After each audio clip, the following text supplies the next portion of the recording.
ஒரு குடும்பத்தோட அடித்தளம் என்ன அப்படின்னு கேட்டா அது அந்த வீட்டோட பெண் தான் சொல்லுவாங்க.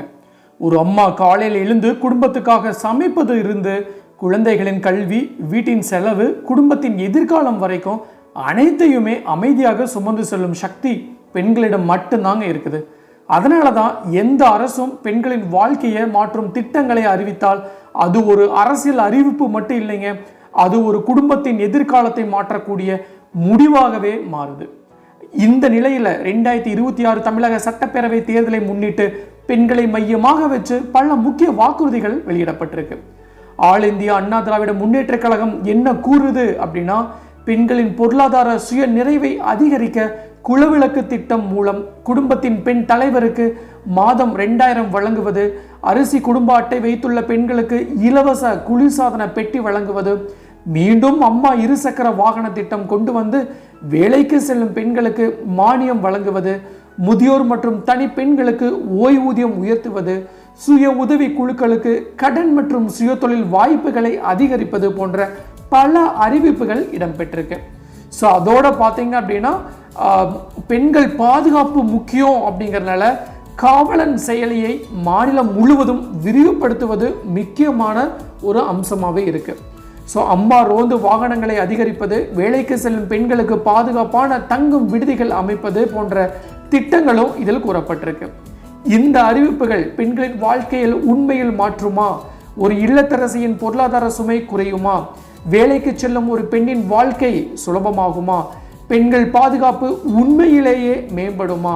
இந்த அனைத்து கேள்விகளுக்கும் பதில் காண இந்த வீடியோவை இந்த தேர்தல் வாக்குறுதிகளுடைய வரலாறு, உதாரணங்கள், சமூக தாக்கம் மற்றும் தற்போதைய அரசியல் சூழல் ஆகியவற்றுடன் நான் உங்களுக்கு ரொம்ப டீப்பாக சொல்ல போகிறேன். சப்போஸ் இப்போ தான் ஃபஸ்ட் டைம் நம்ம சேனலுக்கு வரீங்க அப்படின்னா மறக்காம நம்ம சேனல் சப்ஸ்கிரைப் பண்ணிடுங்க, கூட பெல் ஐகானை கிளிக் பண்ணுங்கள். அப்படின்னா தான் இது மாதிரி இன்ஃபர்மேட்டிவ் வீடியோ உங்களால் ரெகுலராக பார்க்க முடியும். வாங்க வீடியோக்குள்ளே போகலாம்.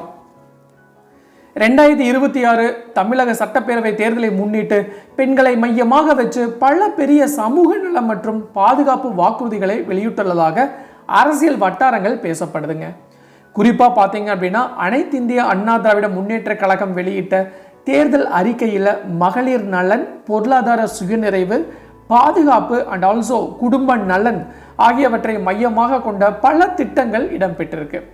ஸோ இந்த அறிக்கையில் மிக முக்கியமான அறிவிப்பாக பார்த்தீங்க அப்படின்னா குலவிளக்கு திட்டம் கூறப்படுதுங்க. இதில் குடும்ப அட்டை வைத்திருக்கும் ஒவ்வொரு குடும்பத்தின் பெண் தலைவரின் வங்கி கணக்கில் மாதம் 2000 ரூபாய் நேரடியாக வழங்கப்படும் அப்படின்ட்டு கூறப்பட்டிருக்கு. ஸோ உதாரணமாக பார்த்தீங்க அப்படின்னா ஒரு கிராமத்தில், அதாவது பார்த்தீங்கன்னா ஒரு கிராமத்தில் குடும்ப செலவுகளை சமாளிக்கும் ஒரு இல்லத்தரசி இந்த 2000 ரூபாய் மூலம் மளிகை செலவு இல்லைன்னா குழந்தைகளோட கல்வி செலவை நிச்சயமாக குறைக்க முடியுங்க. ஸோ அதே மாதிரி பார்த்தீங்கன்னா அடுத்த வாக்குறுதியாக அரிசி குடும்ப அட்டை வைத்துள்ள பெண்களுக்கு இலவச குளிர்சாதன பெட்டி, அதாவது ஃப்ரிட்ஜ் வழங்கப்படும் அப்படின்ட்டு அறிவிக்கப்பட்டிருக்கு. ஸோ இதுக்கு ஒரு எக்ஸாம்பிள், ஒரு கிராமத்தில் வாழும் ஒரு குடும்பம் இந்த குளிர்சாதன பெட்டியை பயன்படுத்தி உணவுப் பொருட்களை பாதுகாப்பாக சேமிக்க முடியும். தேர்ட் ஒன் பார்த்தீங்க அப்படின்னா முன்பு பெரும் வரவேற்பு பெற்ற அம்மா இருசக்கர வாகன திட்டம் மீண்டும் அறிமுகப்படுத்தப்பட்டு 5 லட்சம் பெண்களுக்கு 25,000 மானியத்துடன் இருசக்கர வாகனம் வழங்கப்படும் அப்படின்னு சொல்லியிருக்காங்க. ஸோ இது சூப்பரான திட்டம் தான். ஆல்ரெடி ஜெயலலிதா அவர்கள் இருந்தப்போ பார்த்தீங்க அப்படின்னா இது மாதிரி இருசக்கர வாகன திட்டம் மானியத்தில் ஒரு அமௌண்ட் கொடுத்துட்டு இருந்தாங்க. ஸோ இப்போ அந்த திட்டம் மீண்டும் அமல்படுத்தப்படும்னு சொல்லியிருக்காரு எடப்பாடி பழனிசாமி அவர்கள்.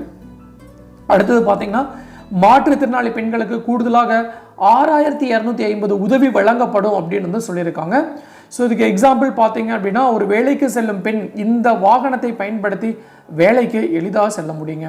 சமூக நலத்திட்டங்களில் முதியோர் ஊக்கத்தொகை 1200 ரூபாயிலிருந்து 2000 உயர்த்தப்படும் அப்படின்னு சொல்லியிருக்காரு.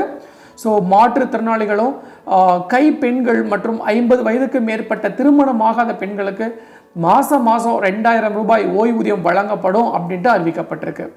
ஸோ எக்ஸாம்பிள் பார்த்தீங்க அப்படின்னா தனியாக வாழும் ஒரு முதியோர் பெண் ஒருத்தருங்க இந்த உதவித்தொகை மூலம் மருத்துவ மற்றும் அத்தியாவசிய செலவுகளை நிச்சயமாக சமாளிக்க முடியும். ஸோ திருமணம் மற்றும் மகப்பேறு தொடர்பாக தாய்க்கு தங்கம் மற்றும் திருமண உதவி திட்டம் தொடரும் அப்படின்ட்டு சொல்லியிருக்காங்க.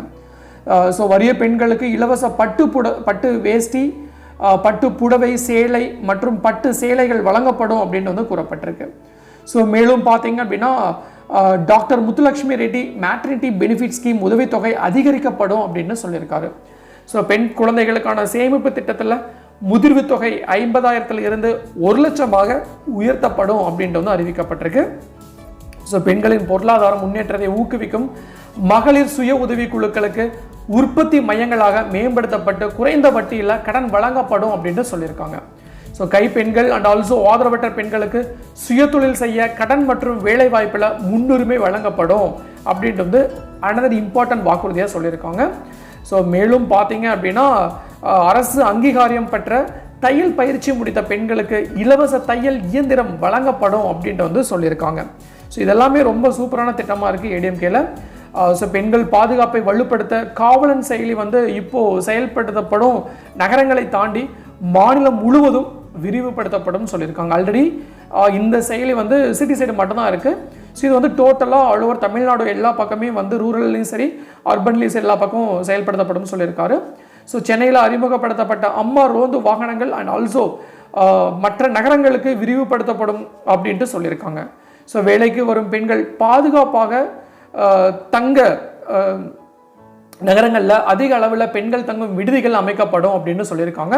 ஸோ 2ஆம் கட்ட நகரங்களில் உலக தரத்தில் சிசிடிவி கண்காணிப்பு அமைக்கப்படும் அப்படின்ட்டு வாக்குறுதி கொடுத்துருக்காரு. ஸோ பொது போக்குவரத்தில் பெண்களுக்கு இலவச பேருந்து பயணம் தொடரும் அப்படின்ட்டும் அதே ஆண்களுக்கும் விரிவுபடுத்தப்படும் திட்டம் இருப்பதாகவும் தெரிவிச்சிருக்காங்க. அதே மாதிரி சொல்லியிருக்காங்க. ஸோ நகர பேருந்துகளில் மாநகர பேருந்துகளில் அனைத்து பேருந்துகள்லையும் ஆண்களுக்கு இலவசம் அப்படின்ட்டு. ஸோ இதனுடன் பார்த்தீங்கன்னா குடும்ப நலனுக்காக ஒவ்வொரு குடும்பத்திற்கும் ஒரு முறை 10,000 வழங்கப்படும் அப்படின்னு சொல்லியிருக்காங்க. ஸோ ஆண்டுக்கு 3 இலவச எல்பிஜி சிலிண்டர்கள் வழங்கப்படும் அப்படின்ட்டு ரேஷன் கடைகளில் 1 கிலோ பருப்பு அண்ட் ஆல்சோ 1 லிட்டர் சமையல் எண்ணெய் இலவசமாக வழங்கப்படும் அப்படின்னு வந்து சொல்லியிருக்காங்க. ஸோ மொத்தமாக பார்த்தீங்கன்னா இந்த தேர்தல் அறிக்கையில் சுமார் 297 வாக்குறுதிகள் இடம்பெற்றுள்ளதாக கூறப்படுது. ஸோ இதில் பெண்கள் நலன் மற்றும் பாதுகாப்பு தொடர்பான திட்டங்களே முக்கிய இடத்தை பெற்றிருக்கு. ஃபர்ஸ்ட் ப்ரியாரிட்டி அவுட் ஆஃப் 297 பெண்களுக்கு மட்டும்தான் சொல்லியிருக்காரு எடப்பாடி பழனிசாமி அவர்கள். தமிழக அரசியலில் சமூக நல திட்டங்களை முன்னெடுத்து வரலாறு நீண்டதுங்க. அந்த மரபை தொடர்ந்து பெண்களின் வாழ்க்கை தரத்தை உயர்த்தும் நோக்கத்தில் இந்த வாக்குறுதிகள் உருவாக்கப்பட்டிருக்கு அப்படின்ட்டு ஆதரவாளர்கள் கூறுறாங்க. ஆனால் இந்த திட்டங்கள் அனைத்தும் நடைமுறையில் செயல்படுமா, சாத்தியமா, மாநிலத்தின் பொருளாதாரத்தில் அதன் தாக்கம் என்ன இருக்கும், பெண்களின் வாழ்க்கையில் உண்மையான மாற்றம் எவ்வளவு ஏற்படும் அப்படிங்கிற பொறுத்தே தற்போது அரசியல் ஆய்வாளர்கள் மற்றும் வாக்காளர்கள் மத்தியில் பெரிய விவாதமாகவே மாறி இருக்குங்க. ஸோ இறுதியாக சொல்லணும் அப்படின்னா ஒரு மாநிலத்தோட வளர்ச்சி என்ன அப்படின்னா எதனால் அளவிடப்படுது அப்படின்னா அது அந்த மாநிலத்தின் பெண்கள் எவ்வளவு பாதுகாப்பாகவும் சுயநிறைவாகவும் வாழ்கிறாங்க அப்படிங்கிற பொறுத்து தான். ஒரு இல்லத்தரசி பொருளாதாரமாக வலுவாக இருந்தால் அந்த குடும்பம் நிச்சயமாக வலுவாக இருக்கும். ஒரு பெண் பாதுகாப்பாக இருந்தால் அந்த சமூகம் நிச்சயமாக உறுதியாக பாதுகாப்பாக இருக்கும். அந்த நோக்கத்தில் தான் பெண்களை மையமாக வச்சு பல வாக்குறுதிகளை அறிவிச்சிருக்காங்க அனைத்து இந்திய அண்ணா திராவிட முன்னேற்ற கழகம். ஸோ இந்த வாக்குறுதிகள் அனைத்துமே நடைமுறையில் முழுமையாக செயல்படுமா, மாநிலத்தின் பொருளாதாரம் இதை எப்படி தாங்கும், மக்களின் வாழ்க்கையில் உண்மையான மாற்றம் எவ்வளவு ஏற்படும், இந்த கேள்விகளுக்கான பதிலை தீர்மானிப்பது இறுதியில் மக்கள் மட்டும்தான். ஏன்னா ஜனநாயகத்தில் இறுதி தீர்ப்பு வாக்குச்சாவடியில் தான் எழுதப்படுது. அதனால தான் 2026 தேர்தலில் பெண்களை மையமாக கொண்ட இந்த வாக்குறுதிகள் தமிழக அரசியலில் எந்த மாற்றத்தை உருவாக்கப் போகின்றன என்பதையே நாம் இப்போ முழு மாநிலம் கவனித்து கொண்டிருக்குன்னே சொல்லலாம். ஸோ நிஜமாக என்னை கம்பேர் பண்ணும்போது பார்த்தீங்கன்னா டிஎம்கே உடைய மேனிஃபெஸ்டோவை பார்க்கும்போது ஏடிஎம்கேடைய மேனிஃபெஸ்டோ ரொம்பவே சூப்பராக இருக்குது. ஸோ என்னை பொறுத்த வரைக்கும் முதலமைச்சராக எடப்பாடி பழனிசாமி அவர்கள் வந்தால் நிச்சயமாக இந்த திட்டங்களை அமல்படுத்துவார் அப்படிங்கிறதுல எந்த ஒரு சந்தேகமும் இல்லை. ஸோ இதுதான் நான் இன்னைக்கு உங்களுக்கு சொல்ல வர வேண்டிய விஷயம். டெஃபினட்டாக யூஸ்ஃபுல்லாக இருந்திருக்குன்னு நினைக்கிறேன். ஸோ மீண்டும் இன்னொரு நாள் இது மாதிரி சுவாரஸ்யமான இன்ஃபர்மேட்டிவ் வீடியோவுடன் உங்களை சந்திக்கும் முறை உங்களிடமிருந்து விடைபெறுவது உங்கள் மஞ்சள் மாநகர மைதன் சிவா.